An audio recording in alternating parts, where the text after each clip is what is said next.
পার্লারে গিয়ে চুল কাটার শখ হয়েছে? হ্যাঁ, তুই আমার কাছে আয়, তুই চুল আমি মাছ ছাড়ানোর বটি দিয়ে কেটে দেবো। আয় তুই আমার কাছে। দাদা যখন চুল কাটে তখন তো কিছু বলো না। দাদাকে কিছু বলো না, দাদা তো বেটা, তুই কি দাদার মতো বেটা নাকি? হ্যাঁ, আর মেয়েদের কি ছোট ছোট চুল থেকে লম্বা লম্বা চুল থেকে? হ্যাঁ রে, যদি যেতেই হয় পার্লারে ভালো মতন টাকলু হয়ে আসবি, একটা কথা বলে দিলাম। কত কষ্ট করে চুলগুলোর যত্ন করে সময় মতো তেল দিয়ে বেঁধে দিয়ে শ্যাম্পু করে দিচ্ছি, এই 2 হাত দিয়ে যত্ন করে এইটুকু করেছি। হ্যাঁ, এখন উনি লায়ক হয়ে গেছে, উনি পার্লারে গিয়ে পচাতে যাবে। সব দোষ এই লোকটার। হ্যাঁ, কতবার বলেছিলাম মেয়েটাকে তাড়াতাড়ি মোবাইলটা দিও না।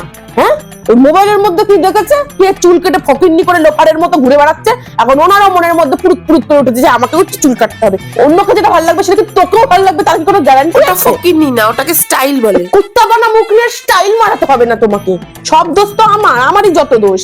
হ্যাঁ, নিজের মাথা দিয়ে সব চুলগুলো পড়ে যেত, সেই চুল বিক্রি করতাম, সেই টাকা দিয়ে তোর জন্য দামি দামি তেল এনে ছোটবেলা থেকে মাখিয়েছি। আমি করেছি জীবনে অনেক কষ্ট, তোকে কোনোদিন করতে দিন। এখন তৈরি করে দিয়েছি, এখন তোমার সেই যত্নের জিনিস আর ভালো লাগছে না, কারণ ওটাকে নষ্ট করতে হবে। যা ইচ্ছা কর, যা ইচ্ছা করে বেড়া, তারপর নষ্ট হয়ে গেলে আমার কাছে আসবি, একটা নচ্ছি মানে একদম ঘর দিয়ে বার করে দেবো, বলে দিলাম। চুলের আগাগুলো কেমন স্প্লিটেন্স হয়ে গেছে, ওই জন্যই তো কাটার কথা বলছিলাম। ওসব স্প্লিটেন ফ্লিটেন কিচ্ছু না, বাপের জন্মে কোনোদিনও চুলে তেল ঠাকাবি না, তা কথা দিয়ে কি হবে? হ্যাঁ, ওই জন্য চুলের আগাগুলো ফেটে গেছে, আর কিছুই হয়নি। আমার কাছে আয়, ভালো মতো তেল দিয়ে দেবো, দেখবি আবার ঠিক হয়ে যাবে।